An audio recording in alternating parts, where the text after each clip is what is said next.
સ્થાનિક સ્વરાજની ચૂંટણીઓની તૈયારી ચાલી રહી છે અને આદિવાસી વિસ્તારમાં આમ આદમી પાર્ટીનો ઝંડો ચેતર વસાવાના હાથમાં છે. ચેતર વસાવાએ છોટાઉદેપુરના કદવાલમાં પોતાની સભા કરી, જ્યાં તેઓ આદિવાસીઓ સાથે અન્ય અંગે વાત કરી અને સાથે પૂર્વ મંત્રીના કચ્છા ચિઠ્ઠા ખોલવાની ચીમકી આપી. નમસ્કાર, હું છું ચિંતામણી પુત્ર અનિલ પટેલ. સ્વાગત છે આપનો મારા વિશેષ કાર્યક્રમમાં. આવો સાંભળીએ ચેતર વસાવાએ શું ચીમકી આપી અને લોકોએ કેવી રીતે તેમને રિસ્પોન્સ કર્યા.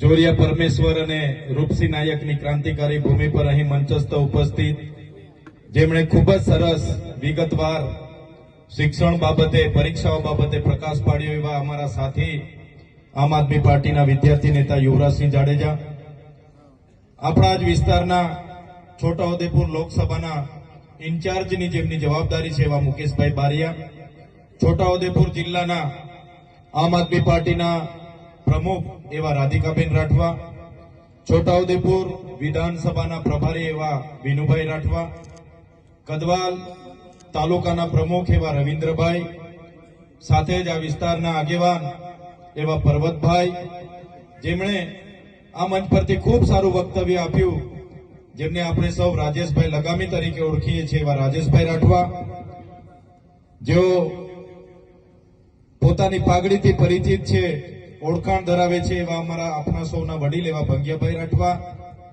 સાથે યુવા આગેવાન પરેશભાઈ રાઠવા, મંચસ્થ ઉપસ્થિત તમામ નામી અનામી પદાધિકારીગણ, એ જ પ્રકારે મારી સામે જુદા જુદા વિસ્તારોમાં ભારતીય જનતા પાર્ટીના નેતાઓની ધમકી હતી, ડર હતો, સરપંચોનો ડર હતો કે જશો તો તમારા મીટર તોડી લઈશું, તમારા ઝૂંપડા પાસ નહીં ખાવા દઈએ, તમારો રોડ નહીં બનાવીશું, તમારા પેલા ખેડૂતના પૈસા જમા નહીં કરીશું, વિધવા પેન્શન નહીં મળશે, વૃદ્ધ પેન્શન નહીં મળશે.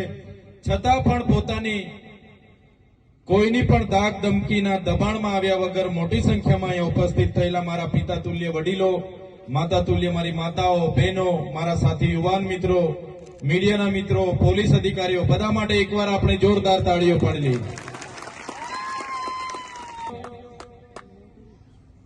તમને બધાને ખબર છે કે જે પ્રકારે આપણા દેશ પર અંગ્રેજોનું શાસન હતું, એના પહેલા પણ ઘણી મુગલોએ પણ 500 થી 700 વર્ષ શાસન કર્યા.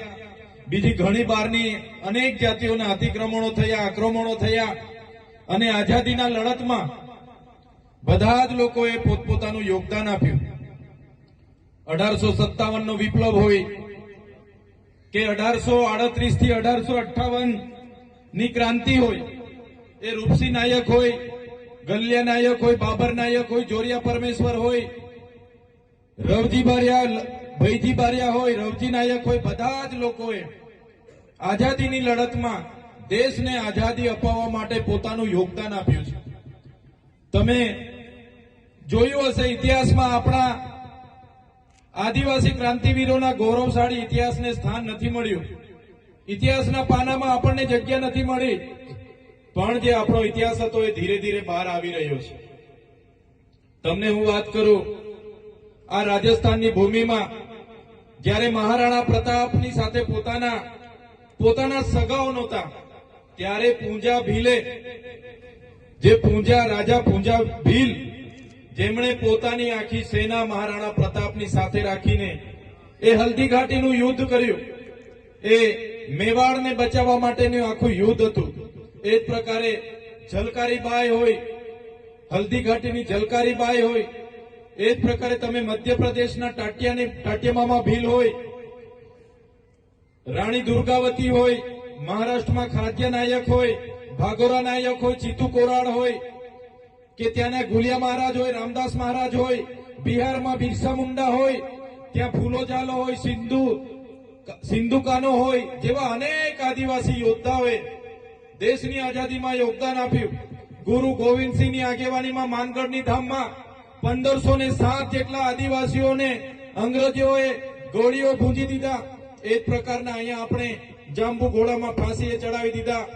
પાલદડવાડામાં 1200 થી પણ વધારે લોકોને અંગ્રેજોએ ગોળીબાર કર્યો, ગોળીકાંડ થયો. મારો કહેવાનો મતલબ કે દેશને આઝાદી અપાવવા માટે આપણા લોકોએ આટલા મોટા યોગદાનો આપ્યા, શહીદી વહોરી અને દેશની આઝાદી મળી. ભલે ઇતિહાસમાં એમનું ક્યાંય નામ નથી, પણ ઇતિહાસને આજે સાક્ષી છે. એમનો ઇતિહાસ આજે એ પથ્થરની લકીરોની જેમ ધીરે ધીરે બહાર આવી રહ્યો છે. ત્યારે દેશ આઝાદ થયો, દેશનું સંવિધાન બન્યું અને દેશના સંવિધાનના આમુખમાં એવું જણાવવામાં આવ્યું કે અમે ભારતના લોકો આ દેશને સમાનતા, સ્વતંત્રતા અને બંધુતા આપીએ છીએ. આ દેશના લોકોને ધર્મનિરપેક્ષતા આપીએ છીએ. આ દેશના લોકોને એકતા રહી, વિવિધતામાં એકતા રહી, એ બાબતની સંવિધાનમાં પ્રાવધાન છે.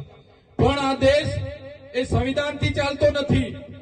આજે દેશમાં જે પણ સરકારો આવી એમણે એવી વ્યવસ્થાઓ કરી છે કે આજે ગરીબ દિવસે ને દિવસે ગરીબ થતો જાય છે, ખેડૂત દિવસે ને દિવસે ગરીબ થતો જાય છે અને ઉદ્યોગપતિઓ આજે દિવસે ને દિવસે માલદાર થાય છે. આપણો શું ઉદ્દેશ હોય? અહીંયા બેઠેલા મારા વડીલો, યુવાનો, અહીંયા માતા બહેનો, આપણે સરકારને મતદાન કેમ આપીએ છીએ?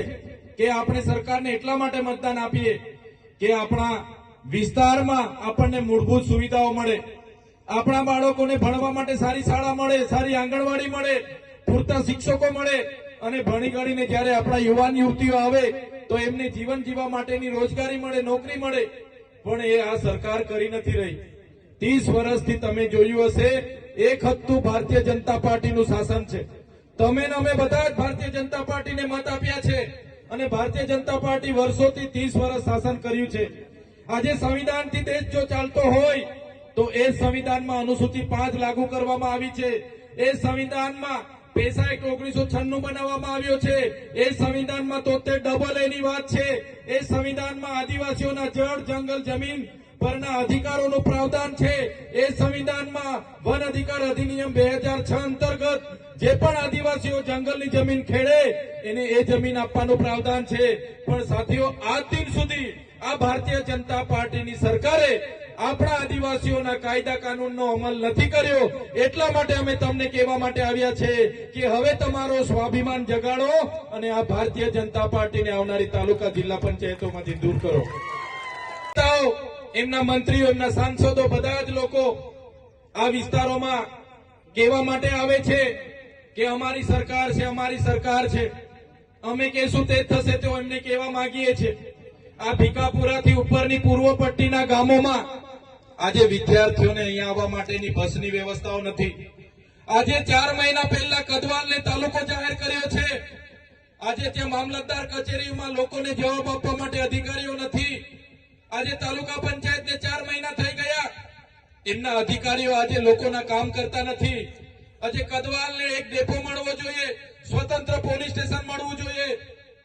કદવાલના લોકોને એ મનરેગાની શાખા હોય, એ ચાહે સિંચાઈની શાખા હોય, માર્ગ અને મકાન વિભાગની શાખા હોય, તમામ પ્રકારની વ્યવસ્થા સરકારે કરવી જોઈએ. પણ 4 મહિનાથી કદવાલને તાલુકો જાહેર કર્યો છે, છતાં આજે પણ એક પણ કચેરી ચાલુ કરવામાં નથી આવી. અને ચાલુ કરવામાં આવી છે ત્યાં અધિકારીઓ આ આદિવાસીઓને જવાબ નથી આપતા. એમના કટિયાના કામ હોય, ઓનલાઈન અરજી હોય, કોઈ પણ બાબતે અધિકારીઓ જવાબ નથી આપતા. ત્યારે આ મંચ પરથી અમે કહેવા માંગીએ છીએ, અમે તમને એટલું કહેવા માટે આવ્યા છે, જો આ કદવાલની તમામ શાખાઓ આપણા કદવાલ તાલુકાના લોકોના પ્રશ્નોનું નિરાકરણ નહીં લાવશે તો આવનારા દિવસોમાં આમ આદમી પાર્ટી એ તાલુકા જિલ્લા પંચાયતમાં પણ રેડ પાડશે. કેમ કે આપણે ક્યાર સુધી એમને કહેવાનું કે ભાઈ અમારું કામ કરો? ક્યાર સુધી ભાઈ બાપા કરતા રહેવાનું છે? ક્યાં સુધી લાઈનો પર રહેવાનું છે? એટલા માટે તમને અમે કહેવા માટે આવ્યા છે, હવે તો તમારો સ્વમાન જગાડો, હવે તો તમે બોલતા થાવ. આજે તમે જોતા હશો, અમે હોય કે અમારા મંચ પર બેઠેલા તમામ આગેવાનો, વિડીયો તમારા મોબાઈલમાં પણ આવતા હશે. અમે આ બધા જ આગેવાનોના ચહેરા તમે જોઈ લેજો. અમે હર હંમેશ લોકોના અવાજ બનતા છે, લોકોના પ્રશ્નોની રજૂઆત કરીએ છીએ. અને એક બાજુ ભાજપના નેતાઓ તમે જોજો, એ એમનું કામ કરતા હશે, એમના બંગલાઓ બનાવતા હશે, એમની મોટી મોટી ગાડીઓ લાવવા માટે પૈસા ભેગા કરતા હશે, કોન્ટ્રાક્ટના કામો કરતા હશે, માટી ખોદતા હશે, પુલ ખાઈ જતા હશે, રોડ ખાઈ જતા હશે. થાય છે કે નથી થતું? આજે નલ સે જલની યોજનામાં એક એક ગામમાં 70-80 લાખ રૂપિયાનો આ લોકોએ ખર્ચો કર્યો. નલ સે જલમાંથી પાણી આવે છે ભાઈ? બેનું પાણી આવે છે નળમાંથી? આ ભાજપના લોકો એમાં કોન્ટ્રાક્ટર હતા, એમણે પાઇપો તો દાટી દીધી, પણ પાણી ક્યાંથી લાવવાનું, નળમાંથી પાણી ક્યાંથી આવશે એની કોઈ આયોજન કર્યું નથી. અને નલ સે જલમાં જો કૌભાંડ કર્યું હોય તો એ ભારતીય જનતા પાર્ટીના ચૂંટાયેલા નેતાઓના લીધે આજે આ વિસ્તારમાં કૌભાંડ થયું છે. ભાજપના નેતાઓ આપણા કાર્યકરોને ડરાવે છે, ધમકાવે છે અને કહે છે કે તમને જોઈ લઈશું.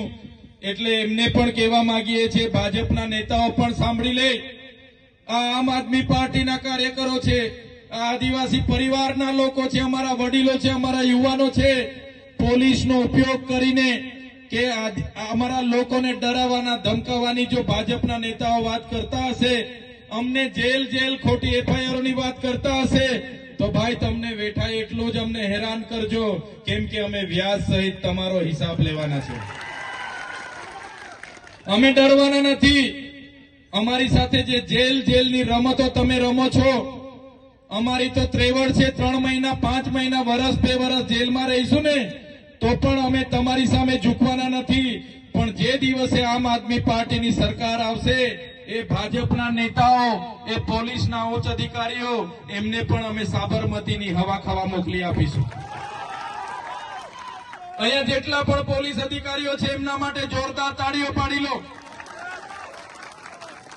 એવા ઈમાનદાર પોલીસ અધિકારીઓ જેઓ સંવિધાનમાં એમની જે ફરજ બનાવેલી છે એ મુજબ એ રક્ષા કરે છે, સલામતી આપે છે, સુરક્ષા પૂરી પાડે છે. એમને અમે સેલ્યુટ કરીએ છીએ, એમને અભિનંદન આપીએ છીએ, વંદન કરીએ છીએ. પણ કેટલાક આઈપીએસ અધિકારી અમારા કેટલાક કાર્યકરોને પૂછે છે, ભાઈ તમે કેમ ચૈતરભાઈની સાથે જોડાયા, તમારા કેટલા કેસ છે, શું છે, ઇન્કવાયરી કરે છે. એવા આઈપીએસ અધિકારીને પણ કહેવા માંગુ છું, તમારો પગાર આ જનતાના ટેક્સમાંથી આવે છે. તમારો પગાર એ ભારતીય જનતા પાર્ટીના કમલમમાંથી નથી આવતો. અને તમે અમને જેલની વાત કરતા હશો, ખોટી એફઆઈઆરની વાત કરતા હશો, તમારી ફાઇલો પણ અમારી પાસે છે. અને જે દિવસે ગુજરાતમાં સત્તા પરિવર્તન થશે તે દિવસે તમારો પણ હિસાબ કિતાબ અમે કરી દઈશું. અમારા કોન્સ્ટેબલો હશે, અમારા જીઆરડી હશે, અમારા પોલીસ અધિકારીઓ હશે, એમના અધિકારોની લડત લડવાની હશે તો આમ આદમી પાર્ટી લડશે. એમના જૂની પેન્શન યોજનાની વાત હશે, ફિક્સ પગારની વાત હશે, આમ આદમી પાર્ટી લડશે. જીઆરડીઓને કાયમી કરવાની લડત હશે, સરકાર સામે આમ આદમી પાર્ટી લડશે.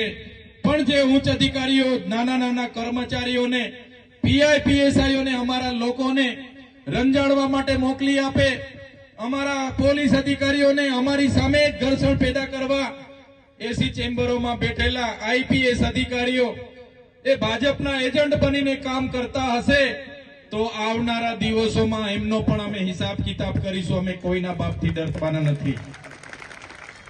ત્યારે સાથીઓ, આ વિસ્તારમાં જંગલ ખાતું પણ ઘણું હેરાન પરેશાન કરે છે. અમારા ખેડૂતોને ખોટા એમના વાહનો જપ્ત કરે છે, એમને રંજાડે છે, એમની જમીનો ખાલી કરાવે છે. લેવલિંગ કરેલા હોય, કુવા કરવાના હોય, બોર કરવાના હોય, અટકાવી દે છે અને હેરાન પરેશાન થાય છે. ત્યારે જંગલ ખાતાને પણ આ મંચ પરથી અમે ખુલ્લી ચેતવણી આપીએ છીએ કે આ જંગલ અમારા આદિવાસીઓએ સાચવેલું છે. તમારો જંગલ ખાતું 1928માં બન્યું છે અને બાદમાં તમે આવીને અહીંયા અમારા લોકોને ખાલી કરાવવાની વાત કરો, જમીન ખાલી કરવાની વાત કરો. ત્યારે આ જંગલ ખાતાવાળાને પણ આ મંચ પરથી કહેવા માંગુ છું, આવનારા દિવસોમાં અમારા જંગલ જમીન ખેડતા આદિવાસી હોય, એસટી હોય કે ઓબીસી કે એસસી હોય, એમને હેરાન પરેશાન કરવાનું જો કામ તમે કરશો તે દિવસે અમે અમારા ઓજારો સાથે રોડ પર ઉતરીશું. તમારું જંગલ ખાતું પણ અહીંયા નજરે નથી પડવાનું. ત્યારે સાથીઓ, આ ભાજપની સરકારની જે વ્યવસ્થા છે, અધિકારીઓથી રાજ ચાલે છે, ત્યારે એમની સામે પરિવર્તન લાવવાનું છે. તમારી મૂળભૂત સુવિધાઓ આજ દિન સુધી આપી નથી રહ્યા સરકાર. આજે તમારા વિસ્તારમાં શાળાઓમાં શિક્ષકો નથી, બાળકોને બેસવા માટેના ઓરડા નથી. અહીંયા કેટલાય ગામો એવા છે કે એમ્બ્યુલન્સ નથી પહોંચતી. ત્યારે એવા ગામોમાં પણ આ લોકો વિકાસની વાતો કરે છે. ત્યારે અમે તમને કહેવા માટે આવ્યા છે, હવે ન બાપનું ના બેટાનું, હવે ગુજરાત આપનું બનાવવા માટે પરિવર્તન આપણે કરવાનું છે. આવનારી તાલુકા જિલ્લા પંચાયતમાં તમામ વડીલો, યુવાનો, માતા બહેનો, તમે આગળ આવીને તાલુકા જિલ્લા પંચાયતની ઉમેદવાર કરો અને જીતો અને સત્તામાં આવીને લોકોની સેવા કરો. એ કામ માટે અમે આવ્યા છે. તમે બધા જાણો છો, અમે આ સરકાર સામે આપણા વિદ્યાર્થીઓના શિક્ષણની વાત કરીએ, નોકરીની વાત કરીએ, અનામત બચાવવાની વાત કરીએ, 73AA ની વાત કરીએ, આ વિસ્તારમાં વિસ્થાપિત થયેલા લોકોને વળતર મળે એની વાત કરીએ, રોડ રસ્તા બને એની વાત કરીએ, ત્યારે આ સરકારને ગમતું નથી.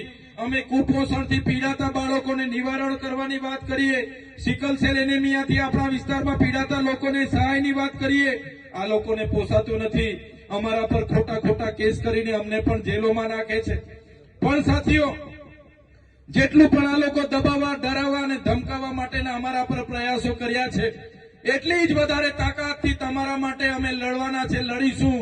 અને આ મંચ પરથી પણ કહેવા માંગીએ છીએ, જ્યારે પણ આદિવાસી સમાજના બંધારણીય અધિકારોની વાત હશે, સંવિધાનિક અધિકારોની વાત હશે, જ્યારે પણ આદિવાસી સમાજ સાથે કોઈ પણ જગ્યા અન્યાય અત્યાચાર થતો હશે, આ ચૈતર વસાવા સૌથી આગળ તમને જોવા મળશે. અમે જેલોથી નથી ડરતા. અમે પણ એક સરકારી નોકરીમાંથી રાજીનામું આપીને આ જાહેર જીવનમાં ક્યારે કોઈનાથી ડરવાનું નહીં, સત્યની વાત ખુલ્લેથી કરવાનું. અમારા ઘરના હશે, અમારા બાળકો હશે, અમારા માતા પિતા હશે, અમારા પરિવારને પણ અમે કહીને નીકળીએ છીએ. ત્યારે સાથીઓ, આપણા અધિકારો મેળવવા માટે આપણે જ્યારે પણ સત્તાની વાત હોય ત્યારે જ્યારે પણ અધિકારોની વાત કરીએ છીએ, ત્યારે 78 વર્ષ થઈ ગયા. આ લોકો ગૌરવ યાત્રાઓ કાઢે છે, અમૃત મહોત્સવો કાઢે છે, પણ આપણને બંધારણમાં આપેલા આજ દિન સુધી કોઈ પણ કાનૂન લાગુ નથી થયો. ત્યારે હવે આપણે જાગવાની જરૂર છે. વધારે વિશેષ હું વાત નથી કરતો, સમય વધારે થયો છે. પણ આજે તમે અહીંયા આવ્યા છો ત્યારે બધા જ મારા વડીલ મુરબ્બીઓ, મારા સંતો, મહંતો, મારી માતાઓ, મારી બહેનો, મારા ભાઈઓ, બધાને અમે વિનંતી કરવા માટે જ આવ્યા છે કે બહુ થયું. હવે 30 વર્ષ આપણે લાવ્યા છે. 30 વર્ષથી ભાજપ સરપંચથી લઈને દિલ્હી સુધીની સરકારો બનાવી છે. પણ એકવાર અમને તક આપો, એકવાર અમને સહકાર આપો, તમારા પવિત્ર તમારા મત આપો, એકવાર તમારા આશીર્વાદ આપો. અને આમ આદમી પાર્ટીના હરેક કાર્યકર, આમ આદમી પાર્ટીના હરેક પદાધિકારી તમારી સેવા કરવા માટે થન ગણી રહ્યા છે. ત્યારે આવનારી તાલુકા જિલ્લા પંચાયતોમાં તમારો સહકાર, તમારા આશીર્વાદ અમને મળે, એ જ વાત સાથે આજના કાર્યક્રમમાં આપ સૌ મોટી સંખ્યામાં ખાબડના દીકરાઓએ કરોડોનું કૌભાંડ કર્યું. અહીંયા પંચમહાલના પ્રમુખે કરોડોનું કૌભાંડ કર્યું. અહીંયા છોટાઉદેપુરના નેતાઓએ કરોડોના કૌભાંડો કર્યા. ભાજપ અને કોંગ્રેસના ભેગા મળીને કૌભાંડો કર્યા અને અમે ઉજાગર કર્યું. ત્યારે મનરેગાનું કૌભાંડ થઈ ગયું. તો એમણે હવે જી રામજી નામ આપી દીધું છે. જાણો છો ને બધા? એટલે હવે આપણાથી જી રામજી કૌભાંડ એવું કહેવાય નહીં. ત્યારે સાથીઓ, રામ તો આપણા હૈયે વસે છે એવું આપણા સંતો મહંતોએ કીધું છે. ત્યારે આ ભાજપની સરકારને કહેવા માંગીએ છીએ કે મનરેગાનું નામ બદલવાથી તમારા કૌભાંડો અમે ભૂલી જવાના નથી. આવનારી તાલુકા જિલ્લા પંચાયતોમાં એ કૌભાંડોનો જવાબ તમને મળી જવાનો છે. આ ભાજપના લોકોનો બસ ચાલે તો મહાત્મા ગાંધીના, સરદાર પટેલના, જવાહરલાલ નહેરુના જેટલા પણ ક્રાંતિકારીઓના નામે જેટલી પણ યોજનાઓ છે બધી બંધ કરવા લાગ્યા છે. મને લાગે છે આમનો બસ ચાલશે, તમે ને અમે જાગૃત નહીં થશું તો આવનારા દિવસોમાં આપણી જે ચલણી નોટો છે ને 500, 100, 200, એમાં પણ દાઢીવાળા બાબા આવી જશે. આવશે કે નહીં આવશે? મહાત્મા ગાંધીજીને હટાવીને એમાં પણ સફેદ દાઢીવાળા બાબાને લાવવાનું કાવતરું આ લોકો કરશે. એટલે તમને કહેવા માંગીએ છીએ, આવનારા દિવસોમાં તાલુકા જિલ્લા પંચાયતો આવવાની છે, એમાં બધા તૈયાર થઈ જાઓ અને ભાજપ અને કોંગ્રેસના સંબંધ અને શરમ ભૂલીને તમારામાંથી ઉમેદવારી કરો અને આપણા લોકોનું કામ કરે, રાતે ઉજાલે આવીને ઉભો રહે એવા લોકોને ચૂંટીને લાવો અને પરિવર્તન લાવો. એ વાત કરવા માટે અમે તમારી વચ્ચે આજે આવીને ઉભા છે. સાથીઓ, અમે રસ્તે ઉભા હતા, પાવી જેતપુરથી આવ્યા ત્યારે રસ્તે વાત થઈ કે આ વિસ્તારમાં જે લોકો ઘણા વર્ષથી જંગલની જમીન ખેડે છે, હવે જંગલ, જળ અને જમીનના પ્રાવધાન આપણને બંધારણમાં આપ્યા છે. પૈસા એક્ટ એવું કહે છે કે ગામ સભાની પરવાનગી હોય અને ગામ સભા સર્વસંમતિથી નક્કી કરે તો એ વ્યક્તિને વન અધિકાર અધિનિયમ 2006 અંતર્ગત એ સનદ આપવાની થાય છે. છતાં આજ દિન સુધી ભાજપના શાસનમાં 50% લોકોને આજે સનદ મળી નથી. જેમને મળી છે 5 એકર ખેડતા હોય તો 2 એકરની મળી છે, 4 એકર ખેડતા હોય તો 40 ગુંઠાની મળી છે. ત્યારે સાથીઓ, આજના મંચ પરથી આપણે કહેવા માંગીએ છીએ કે વન અધિકાર અધિનિયમ અંતર્ગતના જે પેન્ડિંગ દાવાઓ છે, જો આ ભારતીય જનતા પાર્ટીની સરકાર સત્વરે આપણા લોકોને નહીં આપશે તો આવનારા બજેટ સત્રમાં અમે આહવાન કરીશું અને તમારે બધાએ ગાંધીનગર ખાતે પધારવાનું છે અને વિધાનસભાનો આપણે ઘેરાવો કરવાનો છે. વિધાનસભાનો ઘેરાવો કરીશું તો અમને ખબર પડશે. હમણાં જ યુવરાજસિંહભાઈએ કીધું કે આદિવાસીઓને આર્ટિકલ 335 16(4) ક અંતર્ગત આપણને શૈક્ષણિક અને નોકરીમાં અનામત મળ્યું છે. જે 15% અનામત મળ્યું છે એ કોઈની દેન નથી, કોઈની મહેરબાની નથી. અને આ ભારતીય જનતા પાર્ટીની સરકારે 18/5/2023 ના રોજ એમણે જીએડી એક પરિપત્ર બહાર પાડ્યો અને એમાં જણાવવામાં આવ્યું કે જેટલી પણ વર્ગ 3 ની ગૌણ સેવા પસંદગી મંડળની ભરતીઓ થશે એમાં આદિવાસી ઉમેદવારોએ ફરજિયાત 40% માર્ક લાવવાના. એટલે આપણી સીટો ખાલી રહી જાય છે, એમાં ભરતી થતી નથી. ત્યારે મેં આ મંચ પરથી કહેવા માંગુ છું, તમારા બધાના યુવાનો દીકરાઓ જે પણ ભણી ગણીને આજે ભરતીઓની તૈયારી કરે છે એમને પણ કહેવા માંગુ છું, આવનારા દિવસોમાં અમારી આગેવાનીમાં ગુજરાતની વિધાનસભા ગુજરાતના પાટનગર ગાંધીનગર ખાતે આહવાન થશે અને તમારે બધાએ બજેટ સત્ર દરમિયાન ગાંધીનગર પહોંચવાનું છે. જો આ 40%નો કટઅપ આ ભારતીય જનતા પાર્ટીની સરકાર રદ નહીં કરશે તો આવનારા બજેટના સત્રમાં વિધાનસભાનો ઘેરાવો આપણે કરવાનો છે. ત્યારે સાથી આજે કદવાલ વડોદ ખાતે આમ આદમી પાર્ટીની પરિવર્તન સભા યોજાઈ. એમાં છોટાઉદેપુર જિલ્લાના તમામ પદાધિકારીઓ ઉપસ્થિત રહ્યા. કદવાલ એ નવનિર્મિત તાલુકો છે. 2 ઓક્ટોબરના રોજ એમને નવા તાલુકા તરીકે જાહેર તો કરી દેવામાં આવ્યો છે. 4 મહિના થયા છતાં ત્યાંની હોસ્પિટલમાં પૂરતો સ્ટાફ નથી, ત્યાં સાધનો નથી. તાલુકા પંચાયત જાહેર કરવામાં આવી છે, ત્યાં પૂરતો સ્ટાફ નથી. મામલતદાર કચેરીઓમાં કોઈ કામ કરતા નથી. એ જ પ્રકારે સિંચાઈ કચેરી હોય, માર્ગ મકાન કચેરી હોય, મનરેગા કચેરી હોય, ડીઆરડીએ શાખા હોય, કોઈ હાજર રહેતું નથી અને લોકોને ખૂબ જ હાલાકીનો સામનો કરવો પડે છે. ત્યારે આજે અમને રજૂઆતો મળી છે. એ જ પ્રકારે વન અધિકાર અધિનિયમ 2006 અંતર્ગત વર્ષોથી દાવા કરેલા છે છતાં પેન્ડિંગ છે. આજે ભીકાપુરાથી ઉપરના જે પણ ગામડા આવેલા છે, 35 થી 40 ગામોમાં આજે બસની સુવિધાઓ નથી. ત્યાં આજે ઘણા ગામો એવા છે કે ત્યાં આજે જવા માટેના રસ્તાની પણ સુવિધાઓ નથી. ત્યારે એક બાજુ સરકાર આઝાદીનો અમૃત મહોત્સવ કાઢે છે, ગૌરવ યાત્રાઓ કાઢે છે અને એક બાજુ વિકાસ સપ્તાહની ઉજવણી થાય છે, છતાં આ વિસ્તારમાં જે પ્રકારે 30 વર્ષના ભારતીય જનતા પાર્ટીના શાસનમાં વિકાસ નથી થયો ત્યારે લોકોમાં ખૂબ આક્રોશ છે. મનરેગામાં રોજગારી નથી, નળ સે જલમાં પાણી નથી. તમામ મુદ્દે આજે લોકોની અમારી સમક્ષ રજૂઆતો મળી છે. સરકારને અમે આવનારી બજેટ સત્રના વિધાનસભામાં મૂકવાના છે. જો સરકાર કદવાલ છોટાઉદેપુરના લોકોના સમસ્યાનું નિરાકરણ નહીં લાવશે તો તમામ લોકોને અમે ગાંધીનગર વિધાનસભા બજેટ સત્ર વખતે આહવાન કરીશું અને વિધાનસભાના ઘેરાવાની ફરજ પડશે તો અમે વિધાનસભાનો ઘેરાવો પણ ત્યાં કરીશું. તમે જે ભરતીની અંદર 40%ની જે વાત કરી છે તેને લઈને વિધાનસભાનો ઘેરાવો કરવા કહ્યું છે, શું કહેશો? અત્યાર સુધી સંવિધાનના આર્ટિકલ 335 અંતર્ગત આદિવાસી ઉમેદવારોને 15% અનામત મળ્યું છે. 100 બેઠકોમાં 15% આદિવાસીથી જ ભરવાની હોય છે. ત્યારે 18/5/2023ના રોજ જીએડી દ્વારા એવો પરિપત્ર બહાર પાડવામાં આવ્યો છે કે 40% લઘુત્તમ માર્ક ફરજિયાત લાવવાના. 40% કટઅપ માર્કને કારણે અમારી 15% અનામતની બેઠકો ખાલી રહી છે, ભરાતી નથી અને તેમાં બીજી કાસ્ટના લોકોને ભરવામાં આવે છે, જેના કારણે એસટી સમાજના ઉમેદવારોને ઘણો અન્યાય થાય છે.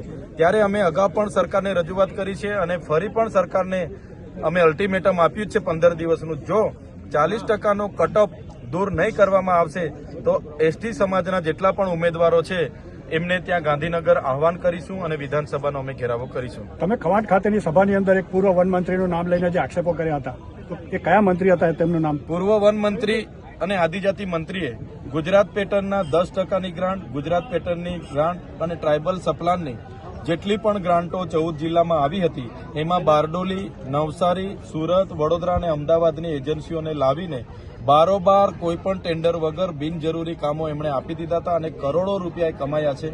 ત્યારે એ મંત્રી સામે આવનારા દિવસોમાં વિધાનસભામાં અમે પુરાવા સહિત રજૂઆતો કરવાના છે અને જો સરકાર એમના પર કાર્યવાહી નહીં કરશે તો આવનારા દિવસોમાં જનતાની વચ્ચે જઈશું અને જનતાને જાગૃત કરીશું અને લોકશાહી લોકતાંત્રિકના ઢબે જનતા એનો જવાબ આપશે. તમે અત્યાર સુધી વન મંત્રીનું નામ નથી ખોલ્યું.